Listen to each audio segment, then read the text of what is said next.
क्या आपने फिलिस से सवेरा के बारे में बात की कि उसकी जिंदगी कैसी थी, उसने क्या किया? फैमिली बढ़ाना चाहता है, नहीं हो सकता ऐसा।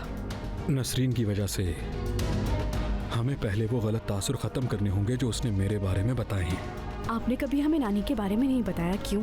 क्या वजह थी? अम्मी ने मुझे बताया था कि तुम काम करना चाहती हो। साफ जाहिर हो रहा था कि अम्मी इस बारे में बात नहीं करना चाह रही। जल्द ये सब खत्म करना होगा। इस लड़की को जितना जल्द हो सके यहाँ से भेजना होगा। तुम्हें क्या लगता है कि तुम फिलिस का इस्तेमाल क्यों कर रहे हो? मैं नहीं जानती। हाँ, ऐसा क्यों लग रहा है कि तुम्हारी इस खुशी का सबब कोई लड़का है? मैं फिलिस से मोहब्बत करता हूँ। फिलिस से अब तुम दूर रहना, वरना तुम्हें बहुत पछतावा होगा। आई समझ में? बहुत बुरा अंजाम होगा तुम्हारा। अगर फिलिस को सच पता चलेगा तो करीम को भी सच पता चल जाएगा।